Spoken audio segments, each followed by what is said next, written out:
Hey, Prime members! Have you heard? You can listen to your favorite podcasts ad-free? Good news! With Amazon Music, you have access to the largest catalog of ad-free top podcasts included with your Prime membership. To start listening, download the Amazon Music app for free or go to amazon.com/ad-free-podcast. That's amazon.com/ad-free-podcast to catch up on the latest episodes without the ads. Audible's best of 2024 picks are here. Discover the year's top audiobooks, podcasts, and originals in all your favorite genres. From memoirs and sci-fi to mysteries and thrillers, Audible's curated list in every category is the best way to hear 2024's best in audio entertainment. Like a stunning new full-cast production of George Orwell's 1984. Heartfelt memoirs like Supreme Court Justice Ketanji Brown Jackson's Lovely One. The year's best fiction, like The Women by Kristen Hanna, and Percival Everett's brilliantly subversive James. Audible. There's more to imagine when you listen. Go to audible.com/imagine and discover all the year's best waiting for you.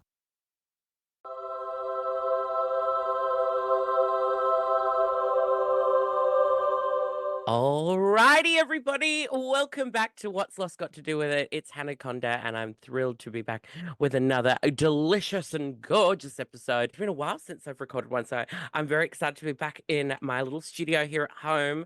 I'm in the drag room, and I've got a beautiful guest today who another down under diva, down under royalty, and I'm very, very excited for you to meet my guest today. I've just actually left a play, went and saw a play called The Inheritance in Sydney. If you get a chance, it's a beautiful story about gay men in the States, and it covers a lot of topics, and it covers generations, and it's the inheritance, I don't want to spoil anything, but the inheritance in its broad scope and what it means as an inheritance is the things that have obviously been passed down to us, and it's just a fascinating exploration of our queer community and the things that are passed on from generation to generation as queer people. And it had me emotional. It was a roller coaster, and it's got me thinking, and I'm in a place of being pensive with my thoughts, and being grateful for those that have come before us in our queer community, have paved the way and came through things like,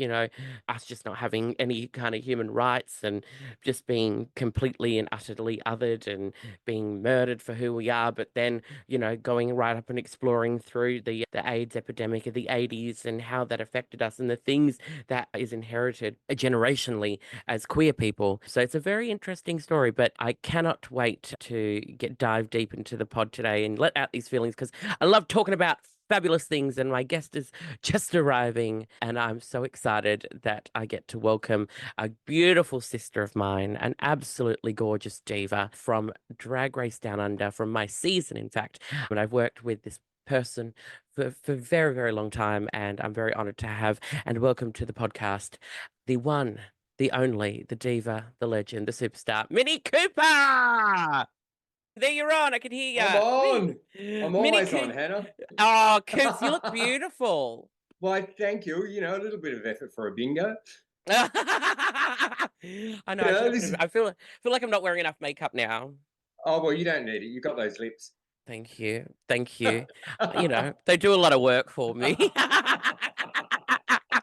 Oh, Minnie Cooper, welcome to What's Lost Got to Do With It. Thrilled to have you on the pod. Thank you for having me. Oh no, it's my pleasure. I love your blurry background too. You look like a living filter today. Well, I wish I could blur my face like I'm blurring the background, if I'm perfectly honest. That season one filter that every drag queen loves. The Vaseline, Vaseline on the lens. It's the only way to do drag. I've only got lube. Smother it on. Why not? It makes it go down easy. So it's exciting to have Minnie here. So for those of you that don't know, Minnie Cooper was on season 2 of Drag Race Down Under with myself, and you were just one of those fabulous figures that brought up so many questions. You were unafraid and unapologetic to say everything that comes to you, and that's the Minnie I know. That's the Minnie who I've always known and loved. That's just you. Funny that you say that, Hannah. It was something I discovered about myself from doing the show. Was being a person that would always just express how they felt in a moment, regardless of the consequence. And people don't do that, I realise. Yeah. Not many people do that. They think, I obviously don't think before I respond. Oh, but but I think sometimes, like, I think we could all take a little bit of a leaf out of that book, though, because, I think sometimes when you think too much about how you respond, sometimes you talk yourself out of actually expressing how you feel authentically. Well, that's actually a really good point, to be perfectly honest, because, let it be known to the world that Pamara and I have finally made up after all this time. I know. Yeah. I saw Pamara last night actually, and we were talking about how like she's just happy that you've the growth you guys have made and what pathways you've forged. And it was interesting chatting to Pamara when we eventually spoke, and she wasn't ready for it. But exactly what we're talking about, she wasn't able to express herself in that moment, actually how she felt. So Yeah, that was a big part of the problem. yeah, And yeah. I was part of that problem. I'm not saying, Oh, because it's like, but I that's think you sorry. own that. No, no, I was just gonna say you own those things. Like you're unafraid to. And that's the one thing I think people don't understand sometimes. I know sometimes I'm confrontational, but I also take responsibility for my part in it. I'm not saying Yeah. I'm perfect. I would never No. say that.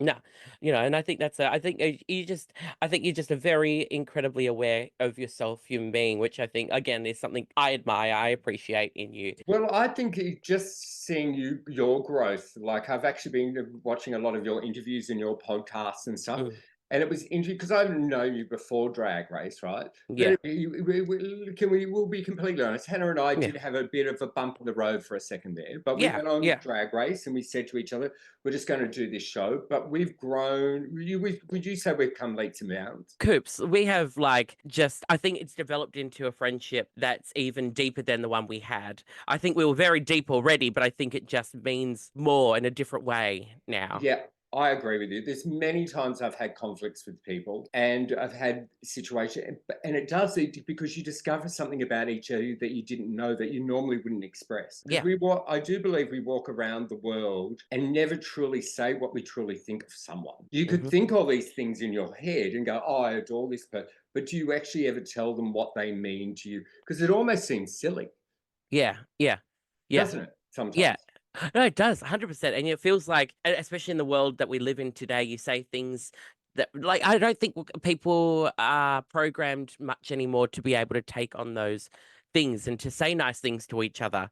I think in our industry, especially sometimes, like, it's not us as queens, but like the drag race fandom has become, we're so quick to point out the negatives that sometimes we forget to just celebrate and say that just a small like I appreciate this in you. And when you do that, people actually don't know how to respond because I don't think they're Yeah, used and to they go, it. it's like, yeah, it's like it's a glitch in the mainframe. They're like, oh my god, and I It's think that's really different. Australian as well, don't you think? Yeah, and I think we're very tall poppy in our country, so we find it very hard to celebrate other people's success. And I think that's Mm. just innately within it. We all know the tall poppy syndrome. Yeah, it's so true that, and I find that I have found because I there was a period of my life when doing drag as well when you see other people getting opportunities and things, and yeah, yeah, I feel like you get. Like I get envious or whatever. And I think it's a natural thing to feel that, but it's how you process that. And well, even if you got to think about even if you should put it out in the world, You just because, reminded me what I was going to oh, say. yeah, yeah, Yeah, it was that thing of when another drag queen has it, and drag queens are really terrible at this in yeah, general. If yeah, somebody has success, they don't celebrate that person's success. They go, why isn't it me? And it's yes, exactly what you're talking about. And yeah. I think because I am of an age, I've been Mm. around a long time. And I have had a very blessed drag career. So I find it very easy because of the life I've had to celebrate other drag queens. Yeah, And yeah, that's a privilege I've got, which a lot yeah. don't, because a lot aren't successful. Yeah, and Sorry, I'm joking. no, but no, but it's true because it is hard when you see things and you do become envious. And I think I've had points where I've got, oh, I really wish that was happening for me, and I got jealous and I would pull away from things. But now I find actually trying to find the joy in celebrating the successes of others. It's so much easier once you start flipping the switch, and it makes life more enjoyable. I agree. And you know what was something I thought was really beautiful that you said to me when you came back from Drag Race UK and you've had all that success and you've achieved your dream. And then you had this like aha moment was, oh, actually, what I miss most are my friends and my family are most important to me. Even though, and of course, career and your life. And I've had this similar thing, sort of in a different kind of way, but just on you at the moment, how I really loved when you said, I just want to nurture my family, my friends, and my relationship. That's more Mhm. important to me because that's going to last forever. Yeah. What's the point of doing any of this if we don't have people to share it with? Oh, and I just thought that was such a beautiful Mm. moment. From a little bit from my perspective was, Mm. I worked all those years before COVID and work was like my identity. Do you know what I mean? Mm. And Yeah, I because you're loved a it. workhorse. I am Yeah. and I love to work, right? Yeah. But in saying that, what I did, I neglected the other parts. It wasn't balanced. So Yeah. when COVID happened and I lost everything, I had no sense of self. And Yeah, speaking that's about lost, fascinating. I lost something, work, my identity, which was working a lot. And then I had to refine, because myself, especially doing the show and all of that, that was just a small part of it, part of my mental health struggle. But Mm. all these things were a big lesson for me.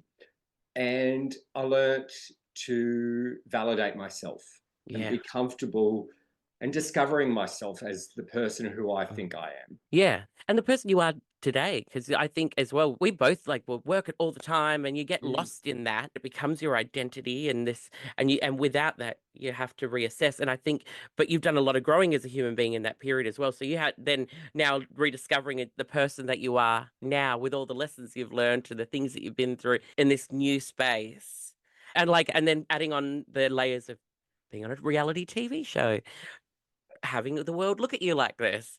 At the time, going through what I went through, because I was very polarizing on that show, and other people love the people. I think generally, I would say it's a very small population, Mm. but it's the trolls. And Oh you yeah. can't, and unfortunately, we're not built for that kind of thing. We're not, as much as you think, oh, yeah, I'll be fine. But just what some people will say, you're I like, know. wow. But Brazen. really, they're the toxic person, not us. Like, Yeah. I had a reason to behave the way I behaved, what I was going through in my life. And that's my journey, and I own that. And it's Mm. not your place to speculate or project. No. And I Yeah. learned that through therapy. And I wish every drag queen that does Drag Race, whenever they see a comment, allow them to have their opinion, but validate your own and know who you are. But that's difficult. It's a skill. That's a muscle that we have to work out. I'm still And working on it. I was just about to ask you, how is your muscle with dealing with that? It's so much better than it was. Like now I Yeah. don't put value in it. I find like the second that I realize it's not real, that doesn't translate into real world with people in face to face. It never translates. Things that people say to us online, I don't think it really has ever, apart from that sort of meet and greet situation that I had earlier in the tour, that is the only time I've really experienced it in person. But other than that, no one's coming up and saying anything to us. No. Oh, You generally know, people come up and say, oh, I loved you on the I show, I love love the you. drama. Yeah. Yeah. Yeah, exactly, exactly. And that's the thing. We're damned if we do, damned if we don't. You give them drama, they go, "Oh, horrible." And Oh, then we don't give them drama. Oh, you're boring. Well, what do you uh, want? I know, I know. But I'm glad, as much as I wish my journey on that show was different, but I think it was a lesson I needed to learn about myself. So I'm grateful. And as I've said before, I've won, even though I didn't win I've won to be who I am today and to sit here in Yeah, front of you like the way and I am. that's a prize. That's Oh, a yeah, really beautiful 100%. prize. I never would have learned that if I hadn't done the show. Because that's the thing. I think was there any moment that you kind of felt like you regretted doing the show? Yes, when I finished filming, actually the whole time up until the reunion aired, because there were almost so many layers to it. Okay. Mm, I came back and I did not want to do drag. I thought mm, I didn't want to perform anymore. I had no passion for it. And I love drag and I love to yeah, perform. Like yeah, I love it. I will do it for yeah, free because I love it so yeah, much. Well, yeah, before Drag Race. And then I yeah, came back and just putting makeup on, torture. I would say, that's depression, isn't it? yeah, yeah, Yeah. Also, not only I lost my passion for drag, then I was called by trolls a drag terrorist. Hearing that about yourself is pretty, especially when yeah, you're already low, low self-esteem state. Then through therapy, what the therapist said, what's the thing that you love the most? And I said, I love to teach. And he said, well, you need to focus on that. And I did that. And during that time, I was doing a musical at one of the schools I was teaching, and We'd done the musical, and one of the boys came up to me and said, "Oh, thank you, Aaron. I never felt like I had a place to fit in." And that's what I love. Yeah. And I know I had that gift to give to young kids because I did a musical chorus line, and the girl in chorus line that says she's not pretty enough, she was that kid. And I built her bless her. self-esteem, and her parent wrote to me and said, "We need more teachers like you." And that's it's a big part of who I am, like a large part. Yeah. Look Yeah, at because you I don't think crying. I know I'm getting emotional. I went and saw the play The Inheritance. Okay, so you're emotional. I'm on a roller coaster tonight, bitch. But that's the one thing that I think, I don't think many people knows that you teach dance to kids, and you have done for years, and you've been a 20 choreographer, years, 20 and then you mentor as well drag artists. But I want to know more about like the teaching side, because I don't think people know that side about you. What is that for you? What do you get from that? Well, sometimes it can be quite thankless, right? Because what you're doing, you're getting all these kids, and they're primarily choreograph and direct musicals. So you're getting all these kids for one goal to put on a show and be the best version of they can. And it's funny, all artists think like this. They always compare themselves to others. And of course, you have all these different levels. You have some good dancers, you'll have some good singers. There was this little boy, Daniel, right? He turned up for a chorus line, and I had 9 boys, 8 of them had never danced before. And there was this one boy, Daniel, I think definitely on the spectrum. And I thought, oh, he's not going to last for 2 weeks. But he came back the 3rd week, and I said, "Daniel, we're going to have a deal. I'm going to teach you to be the best version of you can. You're going to work the hardest that you can." He goes, "Okay." He goes, "But sir, I can't do a pencil turn." Sir, should have madam. Thank you. And he said he couldn't do a pencil turn. And I said, "Well, if you keep working at it, you might." Then a couple of weeks later, he goes, "Oh, Aaron," that's my name. He goes, "I did a pencil turn today." And I said, "You know what? Next week you might be able to do 2. Then a friend of mine, Deb Kryzak, who played Sheila in a chorus show, came to mentor the kids, and they were like, "Oh my God, that's amazing." I said to the kids, "Now, your parents aren't expecting to see a professional standard of the show. You know that, Daniel." You go, "Oh, yes, they are, sir." And I said, "No, Daniel, your parents are going to come see you do things they never ever thought you could." And he goes, "Thank you so much, sir. That means the world to me." So it's just things like that. Yeah. And I've had a lot of things like that. It's a gift to be able to look at someone and they think, "I'm never going to be able to do this." But you just stand there and you go, "No, just be the best you can be." That's all I ask. If you work, I don't care how. To be perfectly honest, people go, "Oh, Minnie, you're so talented." I'm only talented because I've worked hard. Do you know what I mean? I was not the most talented person, but I've just worked at it. I think it's so true, though. And you pass on, I don't know if you feel this as a teacher, but you're passing on these lessons, and they might be the smallest thing, but the lasting impression you have on someone. Is that that's beautiful. It's the biggest gift in the world. Kids will tell me, and I'm surprised I'm not crying now. Vanity takes the piss out of me. Whenever you talk about your because it can be thankless, because you can teach all these people and you can help them, and they won't even know that you've helped them, which is okay, because that's something I choose to do. Yeah. I love watching people succeed. And, working with what's my favorite thing? To watch someone else in a show be great. Be great. Yeah. Yeah. And you you make sure everyone's got that moment to shine with their skills. Yes. And I love that. I don't know why I'm like that, but sometimes it's made me probably bitter because people aren't grateful for it. But what I lesson learned is that if I choose to do that, that's my choice. They do not owe me anything in return. Yeah, that's fascinating, because it is such a thankless thing, but it's a certain people like yourself that are able to do that. I wonder as well. I was thinking, you were talking about obviously being around kids. Do you find that people sometimes forget that we were children as well? Oh, we forget. Yeah, we forget, and we also forget our parents were children. Yeah, we also forget our parents struggle and have struggles, because we look at the parent as they are a carer. So everything we believe they is right. And then you suddenly, as you get older, or when you're my age, you realize, oh, they've actually struggled. Yeah. And probably passed on. We're carrying Yeah. I know, because I think controversial yet brave don't come for me, people, but I smoke. And my dad was a smoker when I was growing up. And I said, I'm never going to be like my dad smoking, not the vape. But it's so like, I said, I'm never going to be like my dad smoking. I'll never do it. And here I am. I'm like a smoker. And I was like, wow, this is so weird. But it was those moments that you go, oh my God, my parents were kids too. And they were just trying to do the best that they could with what they knew. Can I ask you a question? How old were Yeah. your parents when they had you? Do you know? Early 20s. So can you imagine having a kid?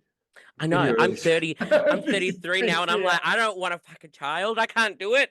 It spins me out. There's this great thing that I've seen on TikTok and Instagram where you give a book to your parents and they ask us, and what was the first year of pregnancy like? What's something that you've never told me? And Yeah. all those kind of questions that you never actually ask your parents. Yeah, because but then like, and that's the thing. Like, my parents are very open-minded and very like, what do I call them, new age. I call my parents. So Yeah. we're a very open family. But it wasn't until we didn't achieve that until later in life. Now Achieve that or achieve that? Achieve that. Sorry, it's my lips. But yeah, we didn't achieve that as a family until like we were all kind of older. And then you start like, it was just realizing I had this day where I just realized my parents are just people as well. It's the weirdest feeling to go, oh, they've probably done illegal things. They've probably done naughty things. They've probably done all these things. You know what I mean? Like you start realizing, I think as well, I'd like to tie it all together. I think the magic of drag as well gives us a little bit more insight because of having that inner child still alive because we can play. Can I just say, it's so funny you just say that because drag to me has always been since I was a little kid. Like I used to watch those Hollywood movies and dream about being those women. It is childlike. Like me doing Let It Go at 52 years old is so childlike. But but people buy it and but we believe it. There's something in it that I don't know. I'm glad I have it, and I'm glad just to get back what I said before, losing my performance and passion. I've regained that in a different kind of way, and I'm glad I've gotten that back.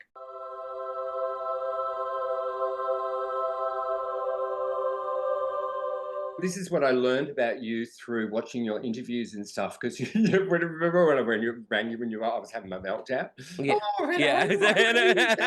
But then I realized you were going through your own stuff as well. And it's very hard when you're in that place yourself to cope with someone else that's in a totally insane place. But it's also, it made me feel less alone, to be honest. Oh, like, wow, that's interesting. Yeah. That's interesting to say. Yeah. And I have to say, watching your interviews, I got the same out of watching that. You're going through that, it's hard to communicate because you don't want to burden people, really. Yeah. I think that's the thing I'm learning as well is that I think people would rather us be a burden than suffer in silence. You know what you've learned as well is to speak your truth now and not pretend to say what people think. Yeah. Would you think you would have said that before? Do you? And that's your perfectionism.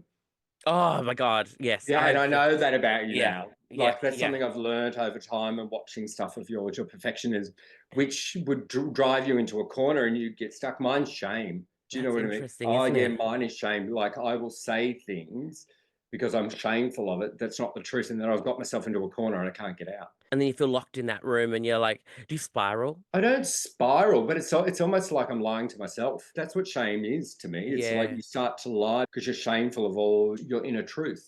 Yeah. Do you feel like do you think that's shame as well, what you're talking about with it? Yeah, I think there's an element of that. I feel like there's shame of like, because I could do like, I sometimes look at people and I see like bad behavior and I see things that are just, I could never imagine doing, yet they go on and live their life as if they've never done, like as if it's not a bad thing and that they've hurt someone or done something bad. And I look at that, I'm like, how do you do that? Because if I did even a skerrick of that, I'm spiraling. I'm like, oh my God, I'm a horrible human.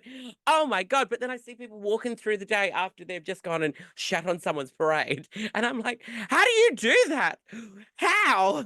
Well, because I think the same as you, Hannah. You like people's behavior. But also, too, getting back to the thing of not speaking up, you don't really call them out. No. Because we're taught into better not say anything. Yeah, keep Or quiet. you don't say anything because you don't want to get caught up in that energy of that drama as well. Because causing conflict, if you do speak up, I don't know. Is that once you involve yourself, you become part of the problem. Even though you're calling them out, you become part of the problem. Yeah. Don't you But think? yeah, You well, think so yes, too? absolutely. But I also think like in not talking about it, like the basic thing we have as humans is communication in some form and Yes. whatever form it is. And when there are problems, the best thing to do is communicate. I think we've lost the ability to talk Yeah, sometimes because I I agree. think, like and I know I struggle with communication when I have an issue, but I'm forcing myself when I feel like I would rather solve it quicker than let it fester because the more it festers, the worse it gets. I agree, 100%. Mm. And how are you going with expressing yourself like that? So if you have a problem, bringing it up sooner rather than later. But sometimes you've got to pick Yeah. your battles too. Oh, 100%. It's not for everything. Like, and, Yeah. if something is minuscule or minor, I will assess it and go, is this worth my time? Yes. Is it worth it? Is it worth my energy? Sometimes it's not. If it's like a personal relationship that I care deeply about and is important for me, I give myself a moment to think about what I want to say. Because I find I get used to get tongue tied when I got like scared or nervous. So I now take just a minute to just sit with what I want to say, think about it, and I always try to process it and communicate calmly as best as I can. Sometimes there's fire, sometimes there's passion, which you can't avoid. Oh, I don't know anything about that. Well, as you know about me, I'm a reactive person. Yeah, I'm yeah. very reactive, and Mm, that's something I've had to work on, is that when I feel reactive, to go and do, like, you process it, think it through and calmly and go, okay, what's actually happened? What are the bullet points? I don't know where that comes. I think it does come from family.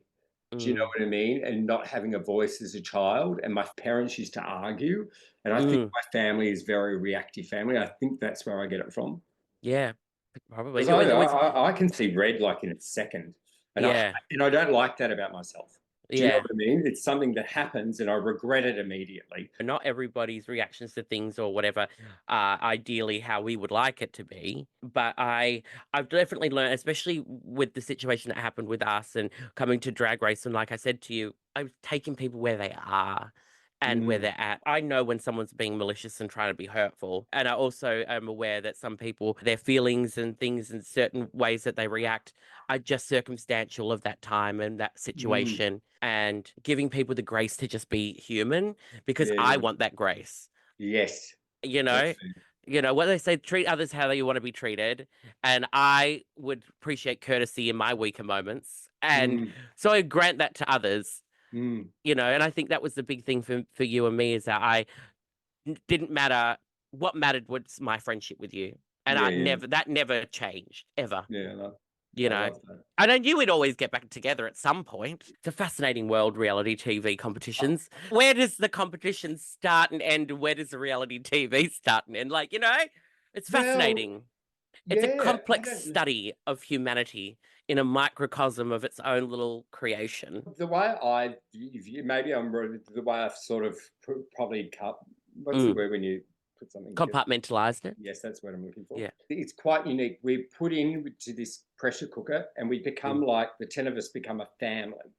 And Yeah. whatever happens in that, that is the dynamic of the family. And that Yeah. doesn't really ever change. Yeah. That is our experience as a group. Hmm. And whatever connected in that environment, because we don't really know these people, Yeah. like, except for you and I, who else? Yeah. Because I didn't really know, like, as much as I knew Fo and Pamara socially, I didn't know I them. didn't know them. Yeah. Yeah. You know what I mean? And they Yeah. didn't know me. They think they knew me. Like, if Yeah. Pamara and I They, have discussed this, think you know someone, but you actually don't. Yeah, no. And you don't know someone like we all know each other. Again, we know each other well. We would spent time together. We've traveled together, so we've been in the same space, so we get Yeah, each other. we But actually like, knew each other. yeah, but then when you get others and then you're put in this position where you're all there together and each of us are our only lifelines in that space because you don't have any contact with anyone else. Anybody else? That's right. Weird. It's bloody weird. And Weird. and the thing that I'm also very compassionate in now when I watch these shows, Mm. that people can, oh, they don't like the way that, you have no idea what Yeah. has happened in their mental state within that group. Yeah. And it's Yeah. really unique to them. Yeah, 100%. Yeah, I Isn't that always fair? watch 100%. Like that's why I always just watch like when I watch the shows now, you're reacting like this and yeah, I might not like this behavior, but like you're going through the thing you're going through. Yeah, because who was it last week on Down Under when Brenda thought she was going to be in the bottom for the design challenge, right? And she was having that meltdown, not speaking to her family. I thought, oh, it's getting to episode 4. That's when that's because that's about when the kookiness started, wasn't it? Yeah. I thought there it is. Everyone's breaking. She's losing her. She doesn't have that support, so she's going cooked. And she's probably not like that in real life. No, not at all. Like, and you start losing time, and you start losing, like, you don't know what's going on. And when you're in the workroom, like, sometimes you walk in, and it's like morning and it's daylight, and then you walk out and it's dark, and you're like, where is it all gone? Like, yeah, I couldn't even tell you how long our days were, to be honest. I think there was one day that was about 14 hours, I think.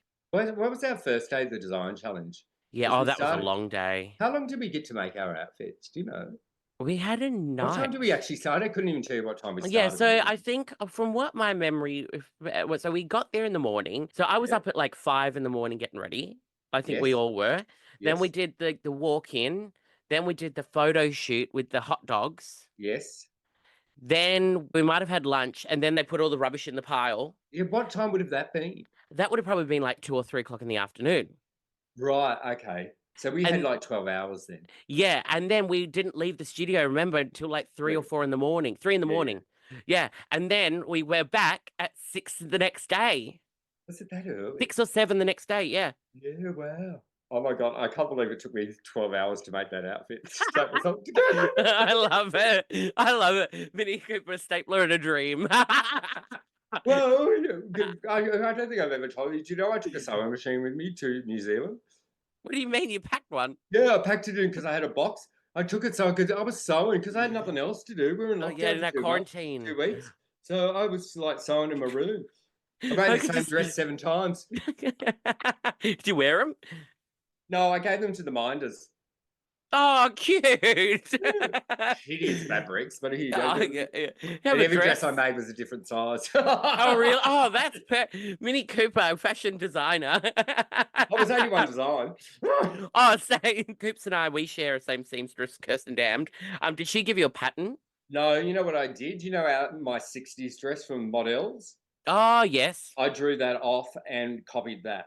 Because I no matter what I was going to do, my look was going to be 60s. I knew I was wearing that hair because I did it for my audition. I knew that's what I was going to do. And could you show me? You made that out of cards, didn't you, your audition? Yeah, and that's why I knew I could staple it together. Brilliant.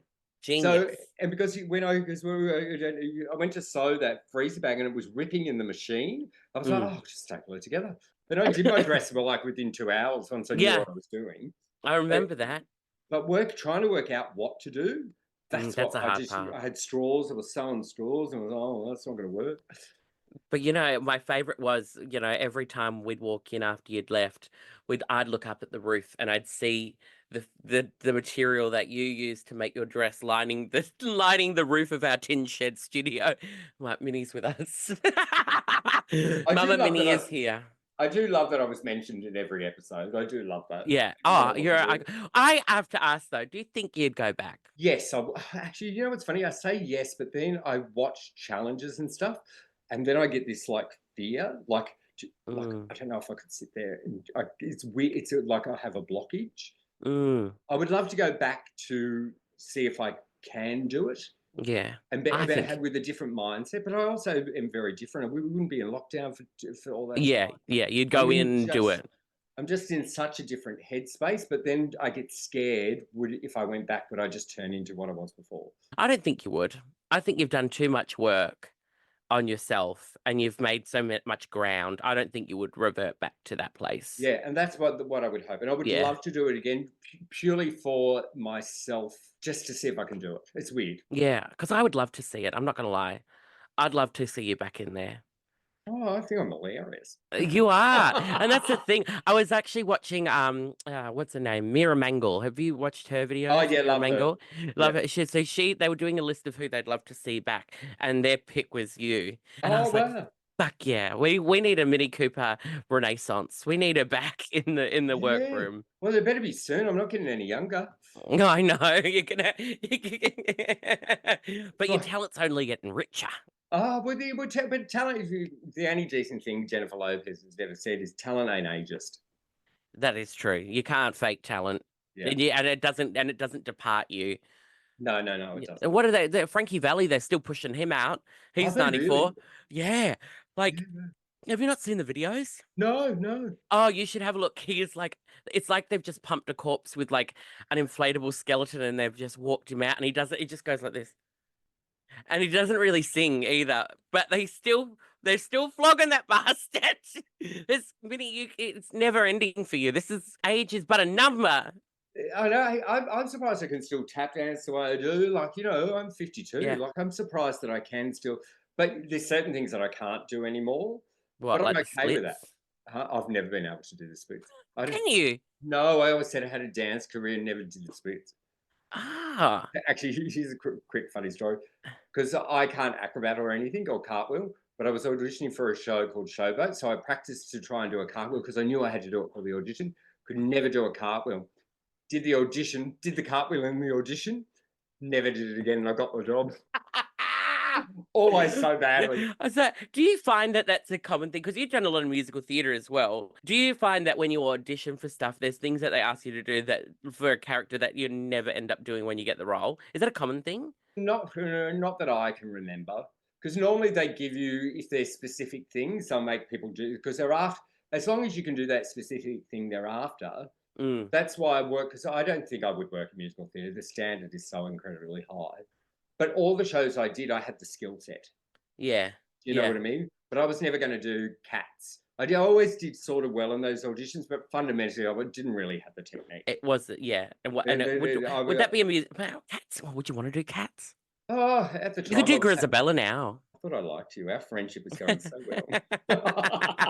I love Grisabella. I know. I'm up for anything. Actually, you know what Dan wants us to do at the next Club Broadway, Hannah? Our bosom buddies. Yes. Yeah, I love that. Yeah, I'm down. Lock that in. Because you know how they have like certain roles now that in musicals that like they call them probably stunt casting, but they're a fabulous role, which is perfect for drag and perfect for us. What role would you want to do? There was a musical. The first musical I ever did was Hot Shoe Shuffle, and the story of the show is that David Atkins, who's short, and their 7 tap brothers have to teach Rhonda Birchmore April this number and put her in the group to inherit money. But they find out in the end that April is actually their sister, that they're twins. Oh. I want to play Rhonda Birchmore's role, and at the end they go, "Oh, she's actually your brother." Twist! Yes, it's like Tu Wong Fu, Priscilla Queen of the Desert meets Hot Shoe Shuffle. Yes. That's like something I've had or what I've wanted to do, but it's never come to. But I have these ideas, and I always just think, well, one day. But it's hard to self-produce. All those stuff, all the stuff I've done that I've been successful at, I've produced myself. No one's given it to me, and then people go, "Oh, you've done all these amazing things." That's the thing. Like, it's about the hustle these days, especially after like you think you're going to get all these things, but then you got to hustle yourself. You got to sell yourself. I've been really wanting to. I would now like to play Madame Morrible in Wicked. Oh, I could see it. Actually, I could see you play. Where could I see you in? Actually, I actually could see you play Tracy Turnblad in Hairspray. Oh, that would be camp. I could see that. Would you want to do that? I could do that. And I'm a plus size girly now. What would you be your I've given you what would your ideal? Oh, is it Madame Morrible from Wicked? Madame Morrible, I'd love. I think I've just started, really like, because I know it's usually played by like an older woman, but like in the movie, there's that role just says drag to me as well. Yes. And I could see myself. I don't know what it was. I was like, I want to do that. So that's one of my goals. I could see you playing Miss Hannigan in Annie. Oh, I could see that too. These little children. Because I've been looking at the Vivian and how well she's doing, like being like the Wicked Witch in The Wizard of Oz, and then now the child catcher in Chitty Chitty Bang Bang.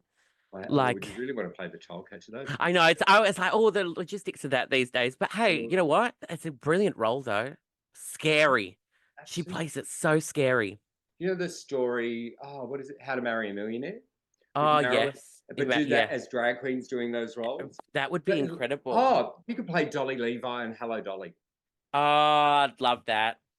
I'd love that. That would be very good. That's something I could see you do, like with bells on. Because that has been done by Danny LaRue. Did you know that? Yes, I did know that. Yeah. I love Danny LaRue. Yeah, me too. I wish I'm hoping for a resurgence of like beautiful classic drag again. You know, like I do love and appreciate all the different facets of it, but I feel like sometimes kids these days that watch Drag Race, they just see like the dancing little queen that does this one. You know what I mean? And I'm like, I Well, miss the days of that in saying, individuality. it's funny that you say that, but you know what's given me hope is what has been watching UK and Australia. Yeah, the It's diversity of that. they're people that they knew, because I think Drag Race people know now they're not going to get fame out of it. Yeah, yeah, You know what I mean? So people yeah. that go on to drag now do drag, well, especially these groups, I believe, because they actually I love. should love it. Yeah. And they've all got their own individual essence of what drag is, which we haven't seen for a long time. A long, long, long time, and I love it. Who are you loving in the UK? Who do I love? I love Marmalade. I love. Oh, I actually love the top four, actually. yeah, they're incredible, all four of And them. I've actually loved the cast. It's thoroughly entertaining. Chanel O'Connor, I love her. she's camp. I've loved everything. Oh, and Lil. And Lil. Love Lil. I want to get. I've met Lil a couple of times. Have you? And I love her. I'm obsessed. Yeah. Obsessed. Like, even in the roast when she went on, it's like her stuff up was just the most endearing. She's just so endearing, isn't she? Yeah. Yeah. And I think the same thing for the Down Under cast. Like, I'm loving Vibe and Lazy Susan. Yes. I think Brenda's been fabulous. Yes. Actually, they've all been really good, and they're bringing interesting conversations and stuff. There's no one doing bad. Yeah. Do you know what I mean? I think the one thing that I think they're missing in that cast, if I'm honest, is like a matriarch. So someone like yourself, or someone like Bumper, someone like Well, don't you think Vibe is sort of that? Vibe is, yes. I will say that Vibe does feel that, but I would love to see someone a little bit older that has been in the community longer just to share that perspective. Ageism. Yeah. What are we going to do about it? But in saying that, I think that was part of why there was conflict in our cast. Talking about parents and stuff, because I was doing my therapy and stuff. I said, well, what I was saying, I said, I can't understand why they can't see I have feelings. And the therapist said, because they see you like a parent. You know what I mean? Because you're Minnie Cooper, they think that you don't have feelings because you know what I mean? Because of the life you've had. But it's weird. And you are, and I was actually like the parent. Yeah, it's very interesting, isn't it? Do you think that's fair to say? Yeah, I see that. Because then, like, not everyone, but like, no, and I think there's like elements of us that, like, you go, you know, you want to kind of impress. Yeah. Mummy, look at me, I'm showing off, you know, and then. And that was something else I said in therapy. So I don't understand why my opinion has such effect on people, and actually because it means something to them. Yeah, whether they like it to admit it or not. Yeah, it means something to, because if other people say things to, like, they would say things to me, and I was like, oh, okay. But it's different. But it's got to mean. But if you said something to me, it would mean something to me. Yeah. You know, if Colin said something to me, it would mean something to me. Yeah, it's fascinating, isn't it, how our brains work? But we don't think that. I think that's an afterthought thing. Yeah, the hindsight of it all. Yeah. And who knows why we feel things on a dynamic and in a time. Do you know what I mean? Because you don't. I don't think a lot of people are self-aware either. No, well, that's another thing. I think some people could stand to be more self-aware. That's for sure. Especially when we put, like, not to like ever shit on anyone's parade or whatever, but I do think that people, like, I would encourage people to actually do some deep self-searching sometimes. I think that's an important thing to do. I'd encourage that. Like, you know, we've both done that, and like we've both done a lot of therapy and a lot of work. And I think, you know, if you're feeling some stuff and you're wondering why things aren't working in your life, go do some therapy. I think you'll be surprised at what you uncover. I'm so grateful, and I adore you deeply, and I always have. When I remember when I read the old Kikaluka, I adore you. Yeah, I mean, yeah. But the feeling is incredibly mutual, and I'll tell you, because you're the first. Like, I remember when we had that chat at that Divas, and you taught me one lesson that I've continued to carry every single part of every single journey of my life now, is you always got to ask and see what you can get and ask the questions, because all you can get is a no. And what's a no? It's just, it just means it's not for you. And just respect it. Do you know what I mean? Ask for what you want, but respect the answer. Yeah. Best lesson I've ever learned. Yep. I pass And that on so, to everyone, actually. it's one of the best lessons that I have ever received in my life. And it came from you at a DIVA Awards when we were all drunk and celebrating. Yeah. And from then on, when I moved to Sydney, then, getting to do the shows with you and Vanity, they're such joyful moments in my life. And actually, like, big career highlights for me. Oh, it's so for the Broken Hill. Broken Hill, that was a good one. Oh my God, we got to tell the people. Tell them, Minnie, tell the people what happened in the Broken. We won't go into all the specifics, but we just got to say about the show. I know. Okay, so Hannah and Vanity and I get booked for Broken Hill. We go to Broken Hill. We are like probably 15 minutes out from the venue where we're meant to perform. Yeah, We in turn sharing up. one room. One room! Yeah. I forgot about that. Yes. Two single beds and a double bed. Yeah, so we turn up to do did we do a rehearsal? No, we didn't. No, we just rocked up. We rocked up and we turn up and we have a dressing room and it had been raining and all the other queens were staying at the actual hotel where Priscilla was filmed. We turned up with our bags and a dressing room with a puddle in it. So we couldn't get no changed. lights, no mirror. No lights. So we ended up getting changed outside. Long story short, we're doing our model show and we had these cords and stuff. I decided Vanity went a little further than normal. I jumped over, sprained my ankle, broke my heel, and broken heel. That's all I'm going to do. Yeah, and then but my favorite was there's a photo of Minnie lying down in the other queen's dressing room on the floor, and while we're waiting for the ambulance to come, then Vanity and I go to the hospital in our drag faces, but out of drag, and Minnie's in full drag in an ambulance. We get to the hospital. And they Minnie, give you morphine. Yeah, they gave you the green stick, the morphine stick. And Vanity and I sitting in the waiting room waiting, and Vanity's hungry, and she sees some half-eaten sandwich that someone had left on a chair. So she's eating the sandwich while we're waiting. Then we see you wheel in, and you look dead. Like you looked dead. Like it looked like you had died. And so Vanity's like, oh, I've killed her. I've killed her. And then we just realized you were so out of it on the morphine stick in full drag. And they had to cut your stockings open so that they could cast your leg because they weren't sure if it was broken or not. Oh my God. And then we had to it was so honestly, we just ended up spending the rest of the time. You were high as a kite on the drugs that they gave you. And we were just laughing. It was one of the most joyful fucking moments. So funny. One of many. I just want to say, Minnie Cooper, on behalf of myself and the loyal listeners of What's Lost Got to Do With It and the drag fandom, we love you. We salute you. And what has lost has now been found. Yeah, our friendship is reunited. Minnie Cooper has found her sanity and ish. But you're an absolute superstar, Minnie. And so the kids, we make sure you go and follow Minnie at the Minnie Cooper on all of the socials. Yeah, TikTok, Instagram, and X. Any shows that you want to promo for the coming up? I have a Christmas show coming up at the Emerald Room with a singer. Yeah, singer. Yeah, and et cetera. So it's a bit of an odd podge mix. That's cute. I love that. I'm excited for that. Yeah, that'll be incredible. I've just been at the Emerald Room a couple of times. It's a brilliant venue to perform at. Yeah, yeah. So when's that coming up? Christmas? 18th and 22nd of December. Great. Make sure you go get your tickets for that. Yes, go and support Minnie and etc. and Erin. If you're in Sydney, it's a brilliant venue, the Emerald Room. But Minnie Cooper, we love you. Thank you for joining me on What's Lost Got to Do With It. And stay fabulous, Queen. Love you.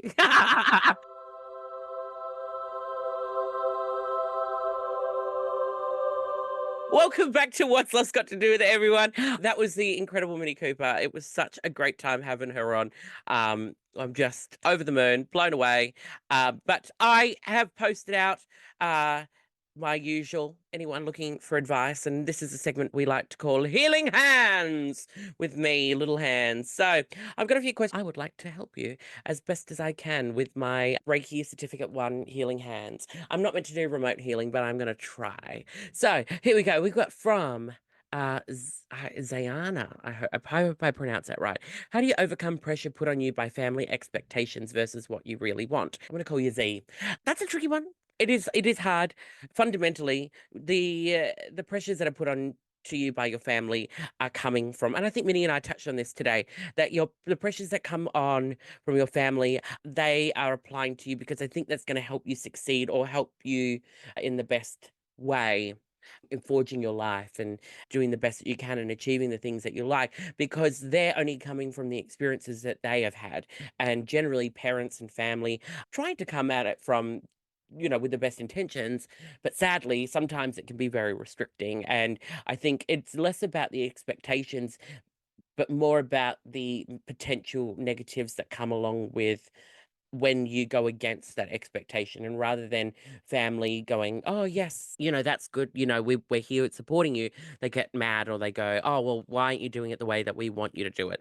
And I think that's where the problem comes. And I think you need to give family grace a little bit to come to terms with whatever you're doing and the path that you're taking, and give them a little bit of time to get used to that. And if they fundamentally just don't ever come around to being supportive, well, that's their loss, and you can't stray from what you need to do to be happy and to live a, healthy and successful life. So I encourage you to just follow your path and your goal, be respectful and understand where your family's coming from, and guide them gently into seeing what you're doing and how you are forging a path for you. So I hope that's helpful. That's a deep one. It's a tricky one, but I think you're just going to remember that family are coming from the lessons that they have learnt in their life, and they just want you the best for you, So yeah, I just try and take them where they're at.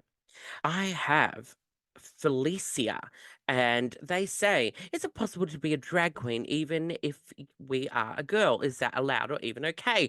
Absolutely. I want to shut that narrative down that if you are assigned female at birth or you identify as a woman, whatever, drag is for you, and there is a place for you to do drag in all of its forms. You could be, you could be a drag queen, you could be a drag king, you could be a drag artist, whatever it is. Yes, there is a place for you. Yes, you are valid. Yes, you are special. Yes, you're important. And yes, we love it. I love it. I know there's sometimes narrative and a bit of gatekeeping going on with older queens that don't really understand like why a woman would want to do drag. But I love women doing drag because they're celebrating their femininity and their power of what they want to present in drag. And I think that's really exciting and wonderful. And yes, yes, full stop, period, point blank, yes, drag is for everyone, including women and girls.